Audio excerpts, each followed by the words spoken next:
My name is Amir. I'm 34 years old, and on March 22nd, 2016, I did something that should have destroyed my life forever.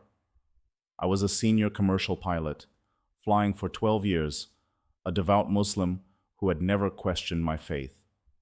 That day, at Atlanta Airport, I burned 3 Bibles in a maintenance dumpster, convinced I was defending Islam. I had no idea Jesus was about to change everything. I was born in Damascus, Syria, into what you might call the perfect Muslim family. My father, Hassan, was the imam of our local mosque, a man so devoted to Allah that he would wake at 4 a.m. every single day to prepare for Fajr prayer. My mother, Amira, taught Quran classes to young girls in our neighborhood. From the moment I could walk, I was surrounded by the call to prayer, the beautiful Arabic recitations, and the unwavering certainty that Islam was the only path to paradise. I was the son every Muslim family dreamed of having. While other boys my age were playing soccer in the streets or getting into trouble, I was memorizing verses from the Quran. By age 12, I had memorized over half of the Holy Book.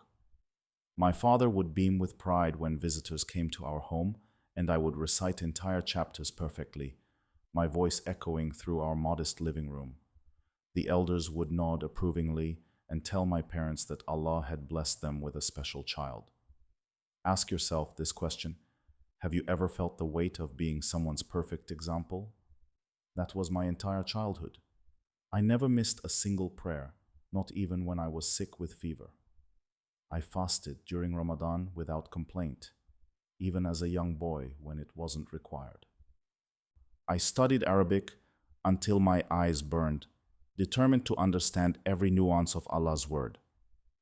My friends sometimes called me too serious, but I believed I was storing up treasures in paradise.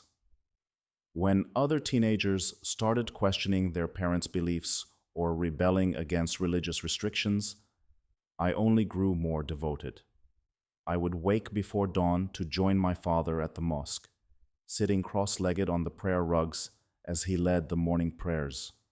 The discipline, the routine, the absolute certainty of right and wrong gave my life structure and meaning.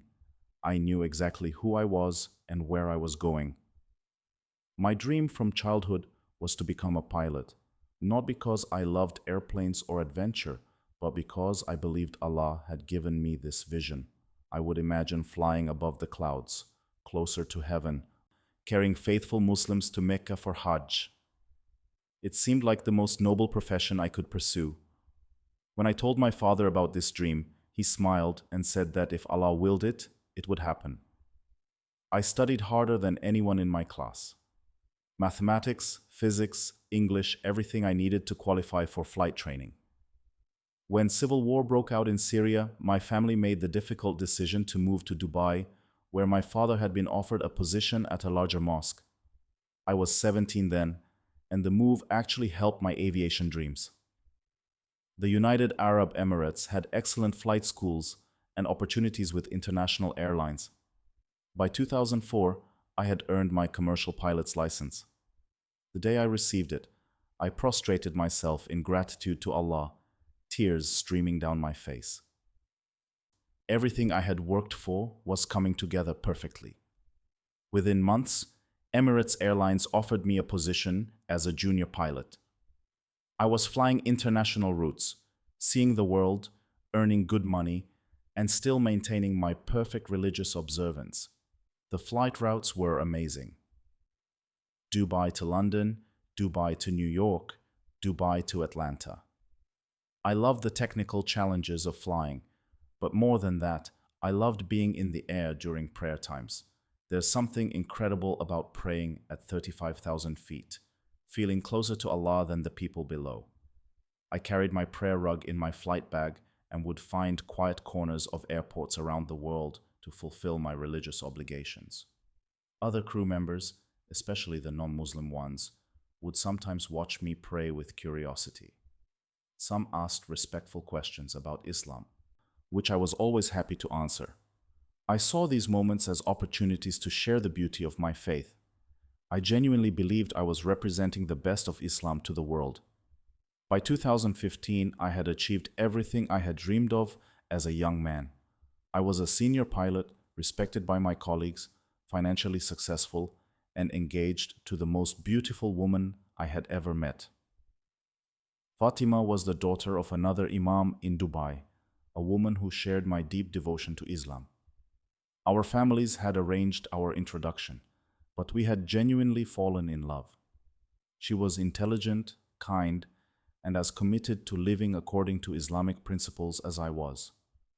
We would spend hours discussing theology, planning our future Islamic household, talking about the children we would raise to memorize the Quran just as I had. Our wedding was planned for 2017, and I had already purchased a beautiful apartment near the mosque where we would worship together as husband and wife. Look inside your own heart right now. Have you ever felt like you had life completely figured out? That was me in early 2016. I had a perfect prayer attendance record. I sent money to support my father's mosque every month. I fasted not just during Ramadan, but additional days throughout the year for extra spiritual merit. I had completed Umrah twice and was saving money for a full Hajj pilgrimage. My family was proud of their successful pilot son. The community respected me as a young man who had achieved worldly success without compromising his faith. I was often invited to speak to young Muslim men about balancing career ambitions with religious devotion. I genuinely believed Allah had blessed me beyond measure, and I was grateful every single day. I had everything a Muslim man could want: a prestigious career, a loving fiancé, family approval, financial security, and what I believed was a guaranteed place in paradise because of my faithful observance. I was completely, utterly, absolutely certain about my faith, my future, and my relationship with God.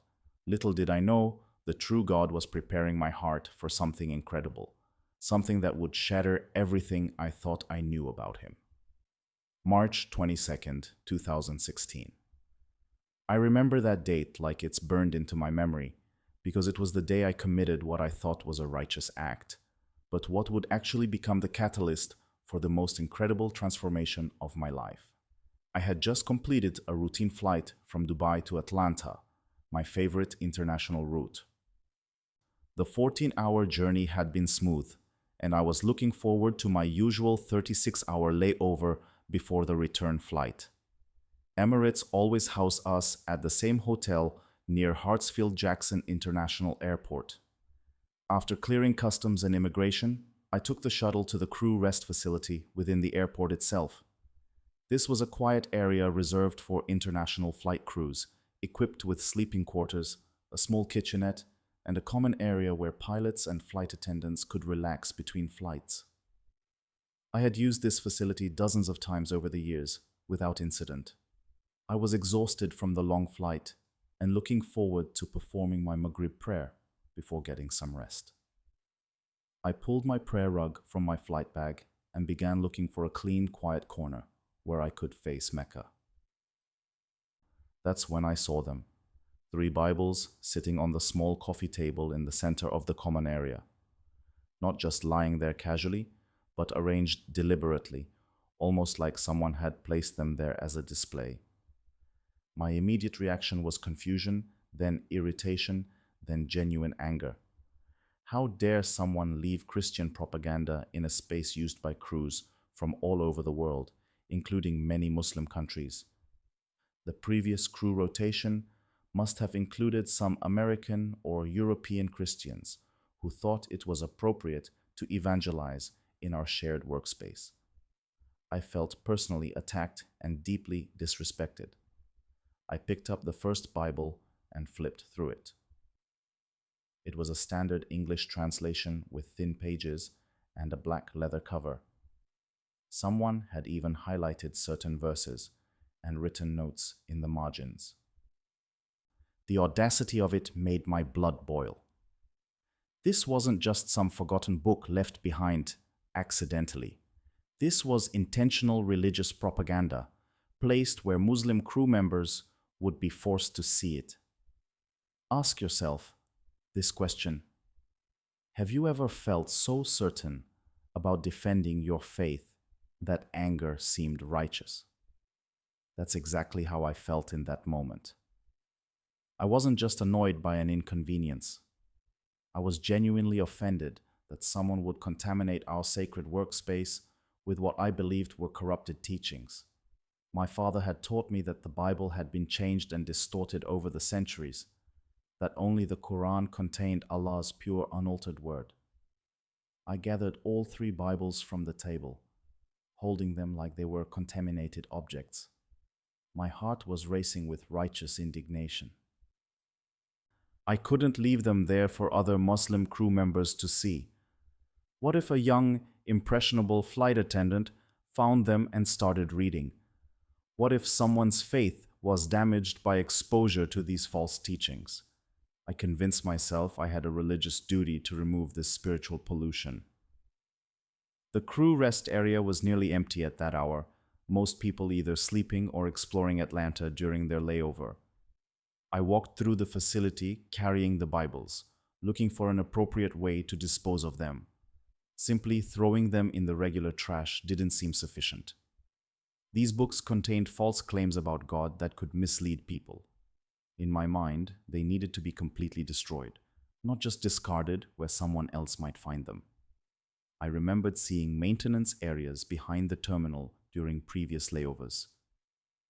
Airport employees often took smoke breaks in these secluded spots, away from passenger areas. I took the elevator down to the ground level and found a service exit that led to the exterior maintenance section behind Terminal E. It was quiet back there, just a few dumpsters and equipment storage areas. The March evening air was cool and crisp. I found a large dumpster that was relatively empty and looked around to make sure I was alone. My hands were actually trembling, not from nervousness, but from what I believed was holy zeal. I was about to purify our workspace and protect other Muslims from spiritual deception. I pulled out the lighter I had purchased at duty-free for the cigarettes I occasionally smoked during long layovers. I opened the first Bible and held the flame to the corner of the pages. The thin paper caught fire immediately, creating a small but bright flame. I held the book carefully, making sure the fire consumed the pages completely before dropping it into the dumpster. The flames felt like purification. I was doing Allah's work, removing falsehood from the world, just as the early Muslims had removed idols from the Kaaba. The second Bible burned even more quickly. I felt a surge of religious satisfaction watching the highlighted verses and handwritten notes disappear in the flames. Someone had spent time studying this book, marking passages they found meaningful, but all of it was based on corrupted texts. I was freeing them from their delusion, even if they would never know it. The third Bible was slightly larger, with a hardcover that took more time to burn completely. I had to relight it several times to make sure every page was reduced to ash. By the time I was finished, there was nothing left but blackened remnants that I stirred with a piece of metal to ensure complete destruction. No one would ever be misled by those particular books again. I stood there for several minutes, watching the last wisps of smoke disappear into the Atlanta evening sky. I felt an overwhelming sense of religious accomplishment. I had defended Islam, protected other believers, and removed spiritual contamination from our environment. My father would have been proud of my decisive action to protect the faith. Walking back through the service entrance, I felt righteous and pure. I had proven my loyalty to Allah in a concrete way. This wasn't just prayer or fasting or charitable giving. This was active defense of the true faith against false teachings. I returned to the crew rest area feeling like a spiritual warrior who had just won an important battle. I laid out my prayer rug in the same spot where the Bibles had been sitting just an hour earlier. Now it was clean and appropriate for worship. I performed my Maghrib prayer with extra devotion, thanking Allah for giving me the wisdom and courage to act decisively. I asked for continued strength to defend Islam wherever my travels took me. After prayer, I called Fatima to tell her about my day.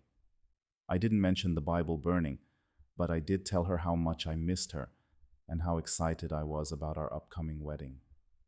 We talked about our future children and how we would raise them to be strong Muslims in an increasingly secular world.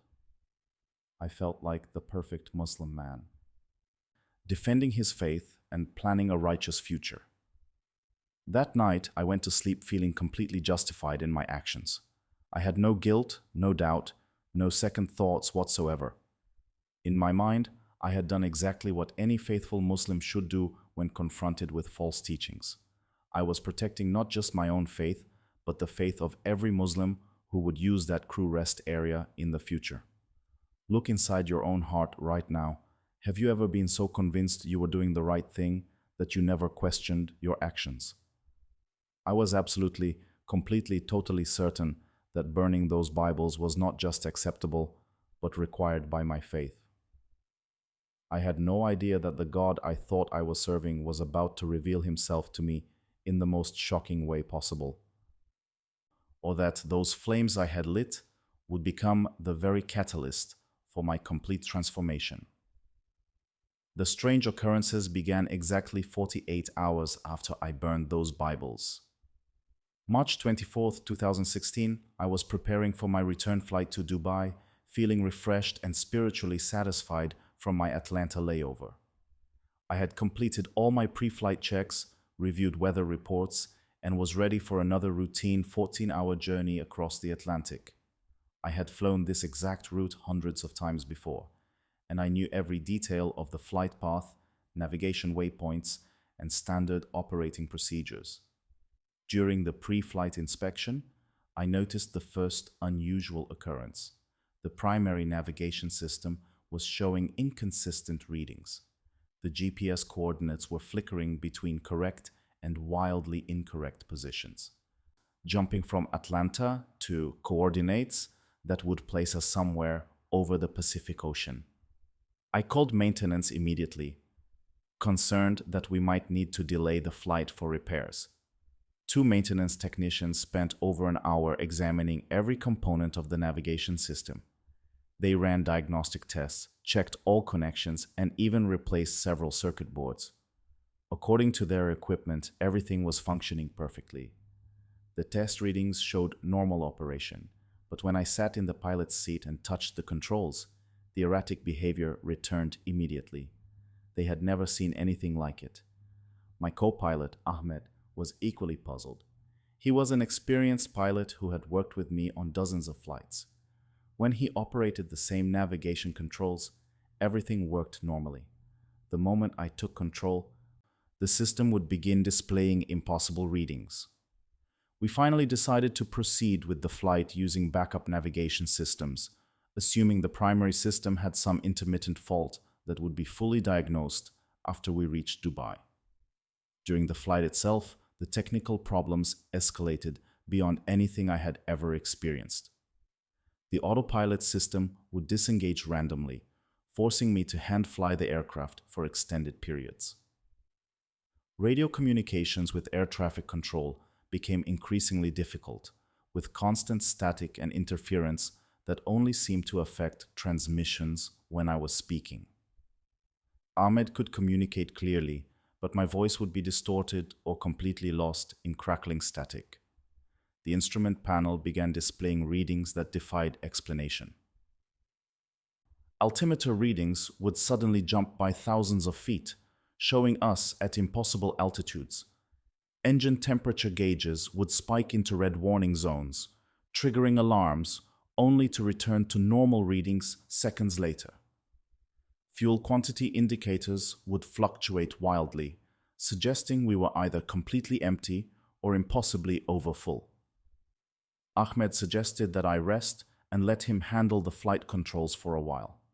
The moment he took over, all the instrument anomalies stopped immediately. Every system functioned exactly as designed.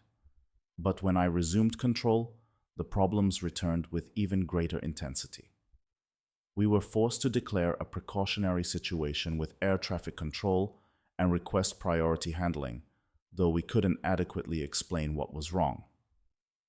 Ask yourself this question: when does a pattern of technical failures stop being coincidence and start being something else entirely? I was a pilot with 12 years of perfect safety records, flying aircraft I knew better than my own car. These weren't normal mechanical problems or explainable equipment failures. Something was happening that went beyond any technical training I had received. The physical symptoms started during that same flight. I began experiencing severe headaches that felt like pressure building behind my eyes. My hands would shake uncontrollably when touching certain controls, making precise flying extremely difficult. I felt nauseous and dizzy, symptoms that had never affected me during any of my thousands of hours of flight time. Ahmed noticed my distress and offered to complete the landing in Dubai, which I gratefully accepted. After we landed, I immediately went to the airport medical facility for examination. The doctor performed a complete physical assessment, checked my blood pressure, examined my eyes and reflexes, and even ordered blood tests to check for any medical issues that might explain my symptoms. Everything came back completely normal. According to medical science, I was in perfect health. But the problems didn't end when I got home. That night, I experienced the most vivid and disturbing nightmares of my entire life. I dreamed repeatedly about books burning, but in these dreams, the flames were enormous and out of control.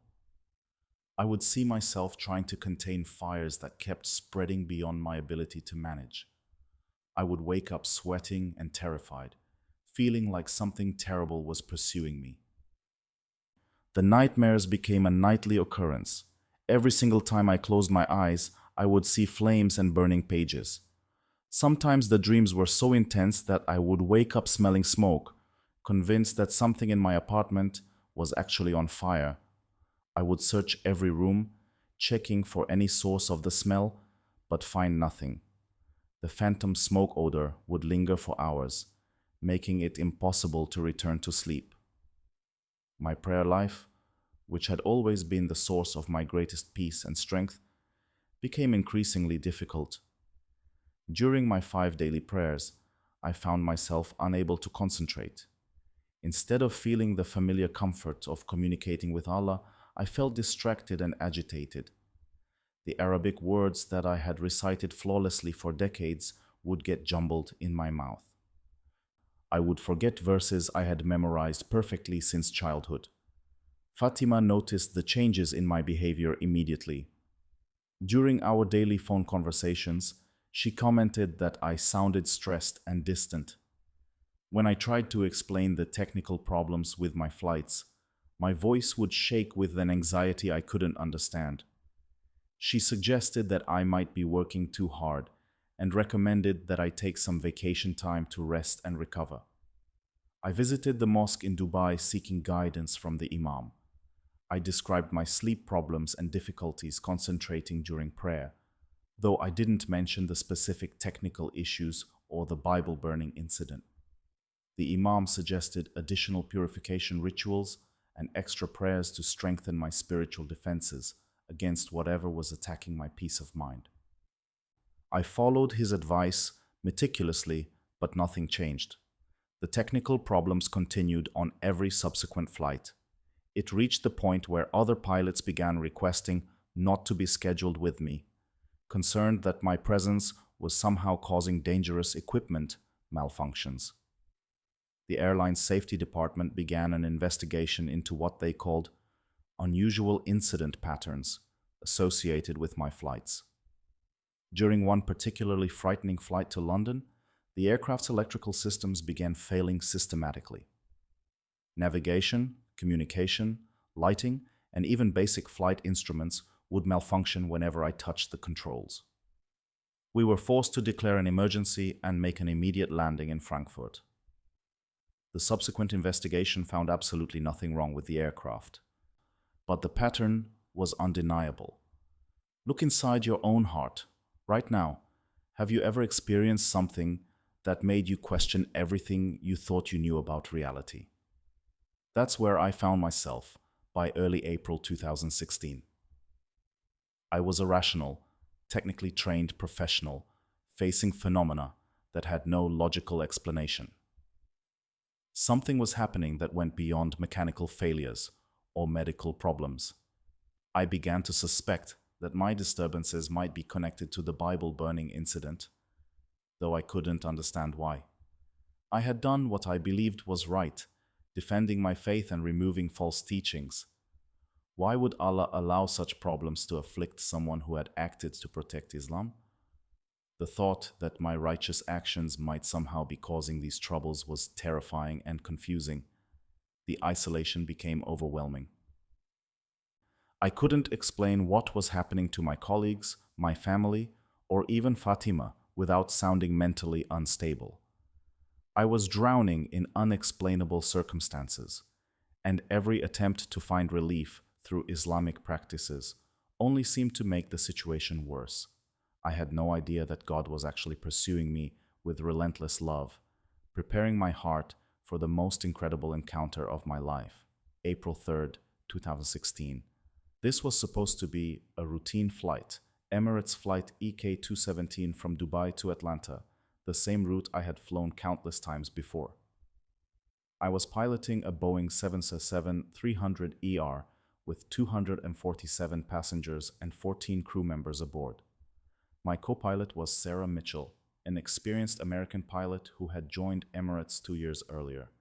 The flight plan indicated clear weather and favorable winds, promising a smooth 14-hour journey across 3 continents. During the pre-flight briefing, everything appeared normal. Weather reports showed scattered clouds over the Atlantic with no significant storm systems along our route. Air traffic control had cleared us for our standard flight path, and all aircraft systems checked out perfectly during ground inspection. I felt cautiously optimistic that maybe the technical problems that had been plaguing my recent flights were finally resolved. The takeoff from Dubai International Airport was flawless. We climbed to our cruising altitude of 39,000 feet without incident, and for the first 6 hours of flight, everything proceeded exactly according to plan. Passengers were settled, crew was relaxed, and all navigation and communication systems functioned normally. I began to hope that my nightmare of technical failures was finally over. As we approached European airspace, however, the problems returned with unprecedented intensity. Our primary weather radar began showing storm formations that didn't match any meteorological reports we had received. Air traffic control insisted that their radar showed clear skies along our route, but our instruments indicated massive storm cells directly ahead, some reaching heights of over 50,000 feet. Sarah tried to communicate with air traffic control to request a route deviation, but our radio system began producing the same crackling static that had plagued my recent flights. Control towers could hear her transmissions clearly, but when I attempted to communicate, my voice was completely lost in electronic interference. We were forced to rely on Sarah for all communications, while I focused on navigating around the storm systems that only our aircraft seemed able to detect. The weather deteriorated rapidly as we crossed into American airspace. What had been showing as scattered clouds on official weather reports suddenly became a massive storm front stretching from Georgia to Virginia. Atlanta Approach Control began vectoring aircraft to alternate airports as Hartsfield-Jackson International Airport experienced severe thunderstorms with dangerous wind shear and near-zero visibility. Our fuel situation became critical as we circled in holding patterns for over an hour, waiting for the storms to clear. Other aircraft were being diverted to airports in Tennessee, North Carolina, and South Carolina. But each alternate destination was also experiencing severe weather. We had approximately 25 minutes of fuel remaining when Atlanta Approach Control informed us that all airports within our fuel range were either closed or experiencing conditions below minimum landing requirements. That's when our navigation systems began failing catastrophically. The primary GPS showed our position jumping erratically across the southeastern United States. Backup navigation instruments displayed conflicting information, with some showing us over the Atlantic Ocean and others placing us somewhere over Texas. Our inertial navigation system, which should have been completely independent, began showing impossible readings that defied the laws of physics. Sarah was maintaining professional composure, but I could see the panic in her eyes as she realized we were essentially flying blind in the worst storm system either of us had ever encountered. The passengers were becoming increasingly frightened as severe turbulence tossed the aircraft like a toy. Flight attendants were struggling to remain calm while preparing for what appeared to be an inevitable disaster. I tried to contact air traffic control one final time, but our radio produced only static. We had no navigation, no communication, less than 20 minutes of fuel, and were flying through storm conditions that shouldn't have existed according to official weather reports. I was looking at the instruments, watching our fuel gauges approach empty, knowing that 261 people were about to die because of my inability to safely operate the aircraft. Ask yourself this question: have you ever faced a moment when you knew death was inevitable and there was absolutely nothing you could do to prevent it? That's exactly where I found myself at 11:47 p.m. on April 3rd, 2016. I was about to become responsible for one of the worst aviation disasters in history, and every system I depended on had failed simultaneously. That's when I heard the voice. It came through our aircraft's intercom system, clear and calm despite the chaos around us. The voice said simply, "Turn left, heading 180, descend to 8,000 feet." But here's what made it supernatural. The voice didn't belong to any crew member on our aircraft. It wasn't Sarah, it wasn't any of our flight attendants, and it certainly wasn't any passenger. The voice had an authority and peace that cut through my panic immediately. Sarah looked at me with confusion, asking if I had heard the same transmission. When I confirmed that I had, she checked our communication logs to see if air traffic control had somehow broken through the static. There was no record of any incoming transmission.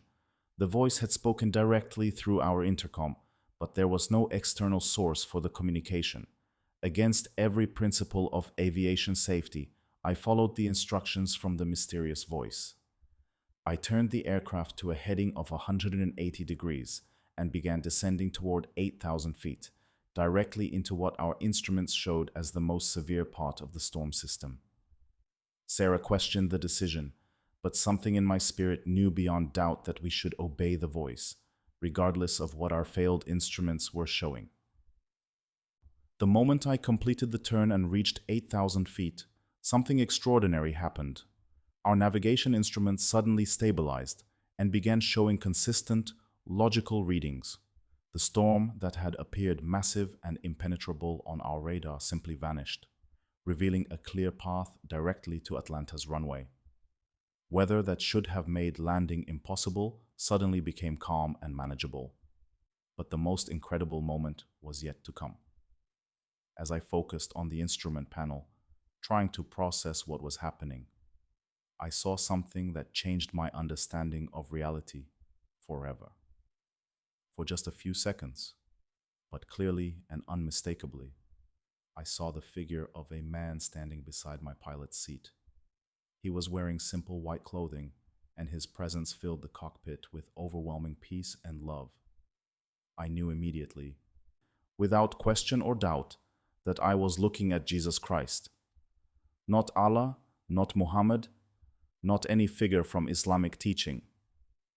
This was the Jesus that Christians worship as God, the same Jesus whose word I had burned in that dumpster behind Atlanta airport just 12 days earlier. He didn't speak, but his eyes conveyed forgiveness, love, and a gentle correction that penetrated straight to my soul.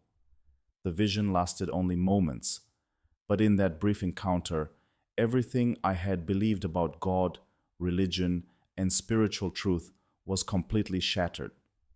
This wasn't a hallucination brought on by stress or fear. This was the most real experience of my entire life. Jesus Christ had personally intervened to save 261 people from certain death, and he had revealed himself to the Muslim pilot who had burned his sacred word. I'm telling you as someone who's been there, as someone who experienced the impossible firsthand. This was not imagination or wishful thinking. This was Jesus Christ, alive and real, demonstrating power over weather, navigation systems, and the laws of physics themselves.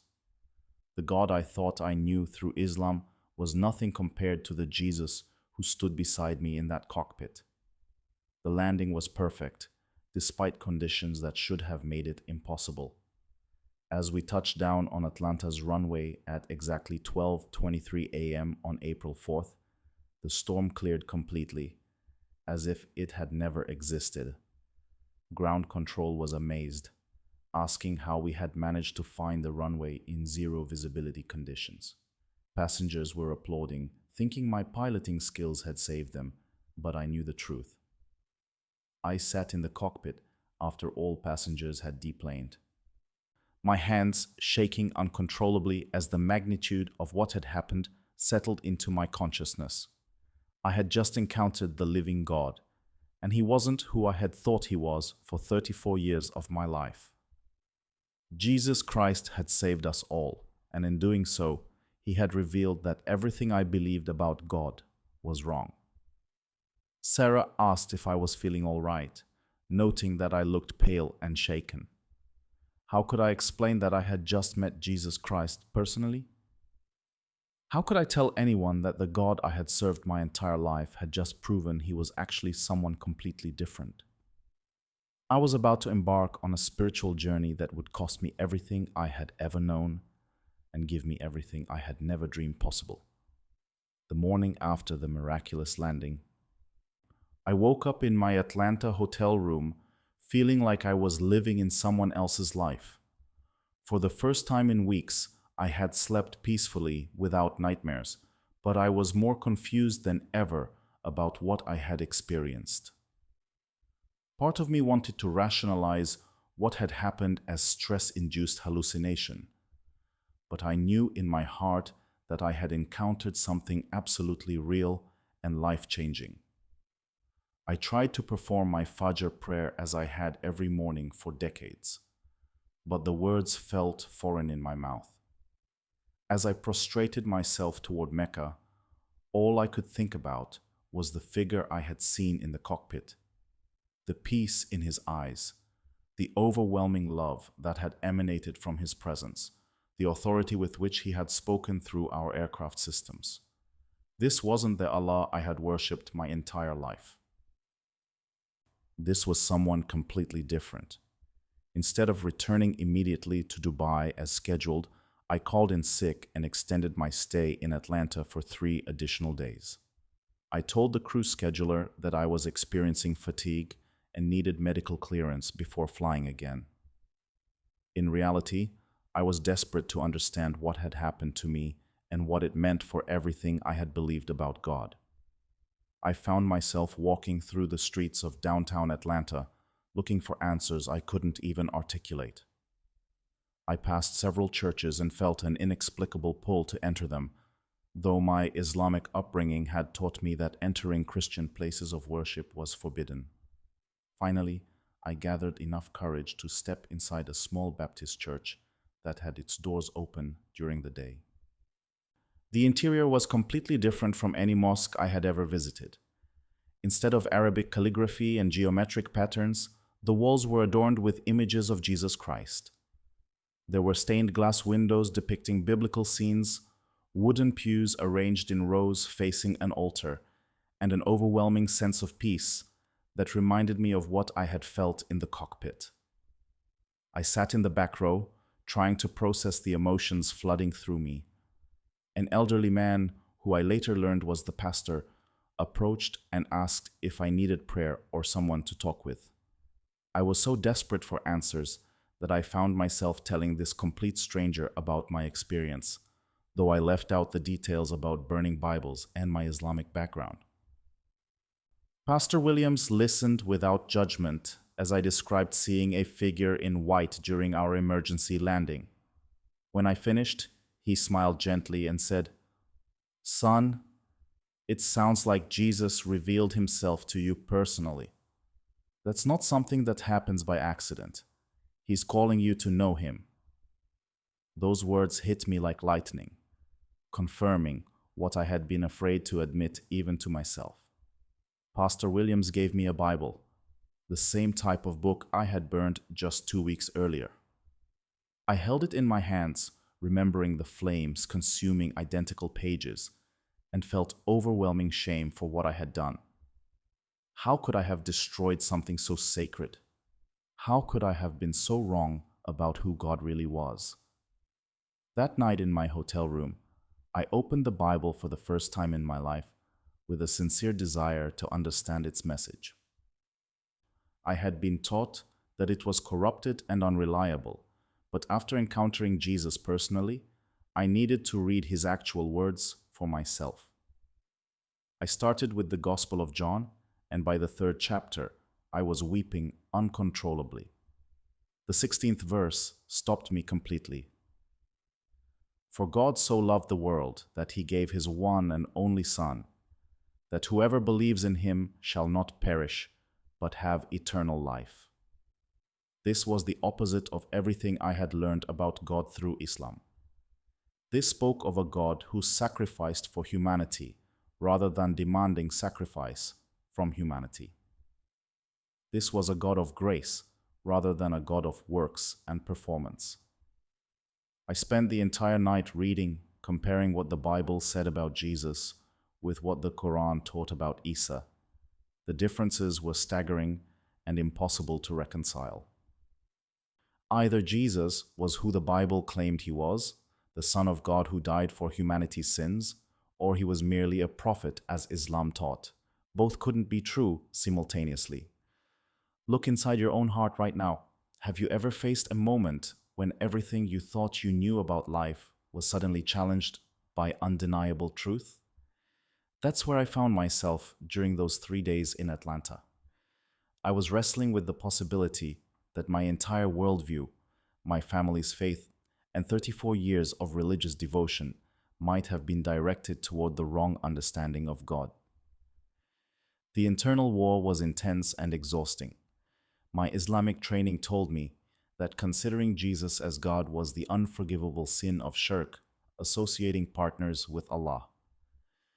But my personal experience told me that Jesus Christ had personally saved my life and the lives of 261 other people through supernatural intervention that demonstrated divine power and authority. I called Fatima from my hotel room, desperately needing to hear her voice and feel some connection to my previous life. When she answered, I almost broke down completely. How could I tell the woman I loved that everything we had planned our future around might be wrong? How could I explain that the God we worship together might not be the true God after all?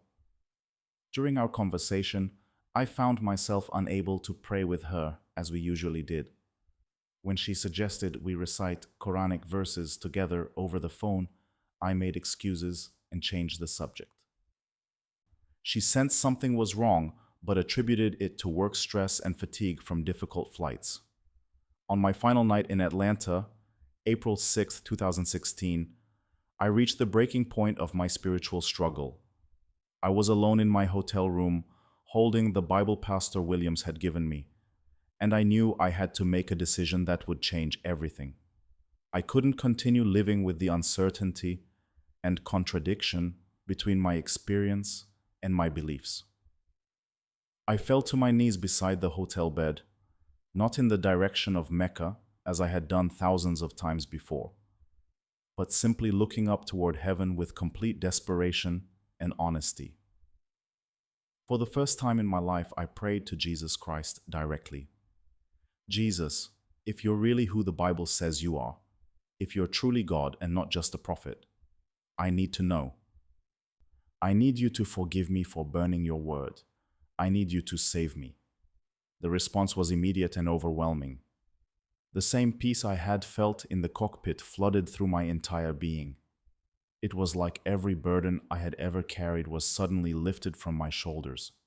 The guilt from burning the Bibles, the fear of eternal judgment, the exhaustion from trying to earn God's approval through perfect religious performance, all of it disappeared in an instant. I wept like I had never wept before, not from sadness, but from pure relief and joy. I felt forgiven, accepted, and loved in a way I had never experienced through all my years of Islamic devotion. This wasn't the conditional love I had known, where God's approval depended on my performance. This was unconditional love that accepted me completely despite my failures and sins. In that hotel room, I surrendered my life completely to Jesus Christ. I confessed that I had been wrong about who He was, that I accepted Him as my Lord and Savior, and that I wanted to follow Him regardless of what it would cost me. I knew this decision would destroy my engagement, devastate my family, end my career with Emirates, and possibly even put my life in danger. But I also knew it was the truth I had been searching for my entire life. Ask yourself this question: what would you sacrifice for absolute truth? I was about to find out exactly what following Jesus would cost me, but I was also about to discover that what He gives in return makes every sacrifice seem insignificant by comparison. When I stood up from that prayer, I was no longer the same person who had burned Bibles 2 weeks earlier. I was a new creation in Christ, forgiven and transformed by the grace of God. I had no idea how I was going to navigate the consequences of this decision, but I knew beyond any doubt that I had finally found the true God I had been seeking all my life. The Muslim pilot who had burned Bibles in righteous anger had died in that Atlanta hotel room. The man who emerged was a follower of Jesus Christ, ready to face whatever challenges lay ahead, because he had encountered the love that changes everything. The cost of following Jesus became apparent the moment I returned to Dubai on April 7th, 2016. I knew I had to tell Fatima about my conversion before she heard it from anyone else, but I had no idea how to explain that the man she was planning to marry had completely changed his faith and worldview in a single week. I called her that evening and asked if we could meet in person to discuss something important. When Fatima arrived at my apartment, she was glowing with excitement about our upcoming wedding preparations. She had been shopping for her dress and wanted to show me photos of the reception venue her family had selected. Watching her happiness made what I had to do even more painful, because I knew I was about to shatter her dreams and destroy our future together. I took her hands in mine and told her I needed to share something that would be difficult for her to understand. I explained about the miraculous landing, about seeing Jesus in the cockpit, and about my subsequent conversion to Christianity. I watched the joy drain from her face as I spoke, replaced first by confusion, then disbelief, then horror at what she was hearing from the man she loved. Fatima's first reaction was to assume I was suffering from some kind of mental breakdown brought on by work stress. She suggested I see a doctor, take medication, get counseling, anything to return to my normal state of mind. When I insisted that I was completely rational and that my decision was final, her shock turned to anger, unlike anything I had ever seen from her. She stood up from my couch and backed away from me as if I had become contaminated with something contagious. "You have committed apostasy," she said, her voice shaking with rage and betrayal. "You have abandoned Allah for the lies of the Christians. You are no longer the man I fell in love with. You are dead to me." She removed her engagement ring, threw it on my coffee table, and walked out of my apartment forever. The next morning, I received a phone call from my father in Damascus. Fatima had called her father immediately after leaving my apartment. and within hours, both of our families knew about my conversion. My father's voice was cold and filled with a disappointment that cut deeper than any anger could have. He told me that I was no longer his son, that I had brought shame upon our family name, and that I should never contact any family member again. My mother refused to speak to me directly, but she sent a message through my father. I will mourn for you as if you had died, because the son I raised would never betray Allah in this way. The finality of her rejection was devastating. These were the people who had loved and supported me my entire life. And now they considered me worse than dead because I had found the truth about God. Word of my conversion spread quickly through Dubai's Muslim community. The imam at our family mosque called me personally, not to offer support or understanding, but to inform me that if I didn't recant my apostasy immediately, there would be serious consequences. He reminded me that Islamic law prescribed death for those who abandoned the faith, and while such punishments weren't officially enforced in the UAE, there were plenty of faithful Muslims who might take matters into their own hands. Emirates Airlines called me into a disciplinary hearing within a week of my return. While they couldn't legally fire me solely for religious conversion, they made it clear that my presence was no longer welcome. Other Muslim pilots had complained about working with an apostate, and several had requested not to be scheduled on flights with me. The company suggested that I might be happier seeking employment elsewhere, preferably in a non-Muslim country. I lost everything I thought mattered in the span of 2 weeks. My career was effectively over, my engagement was destroyed, my family had disowned me, my friends abandoned me, and I was receiving death threats from people who had once respected me as a faithful Muslim. I had to move out of my apartment because neighbors were harassing me and threatening violence. But here's what I discovered during those dark days. What I gained was worth infinitely more than what I lost. The peace that Jesus had given me sustained me through every rejection and threat. Where I had once found my identity in family approval, career success, and religious performance, I now found my identity in being a beloved child of God who could never be separated from His love. I'm asking you, just as someone who's walked this path would, have you ever experienced love that remains constant regardless of your circumstances? That's what I found in Jesus Christ. Even when everyone else abandoned me, He never left my side. Even when I lost my earthly security, I gained eternal security that no one could take away. During this difficult period, I met Pastor Williams again at the same Baptist church where I had first encountered the gospel.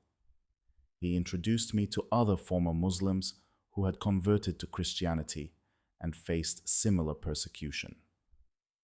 For the first time since my conversion, I found a community that understood what I was going through and could offer practical support during my transition.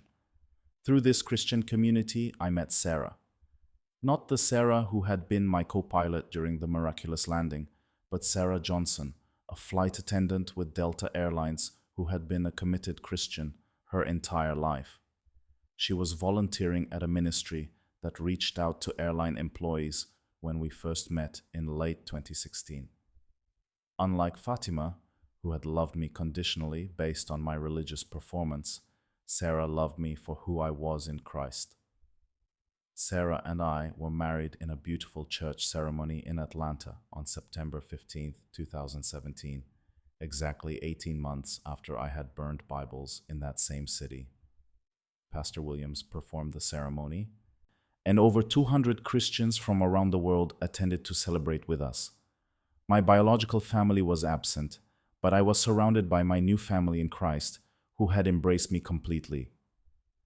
Delta Airlines hired me as a pilot in early 2017, and I found that my new Christian faith enhanced rather than hindered my professional performance.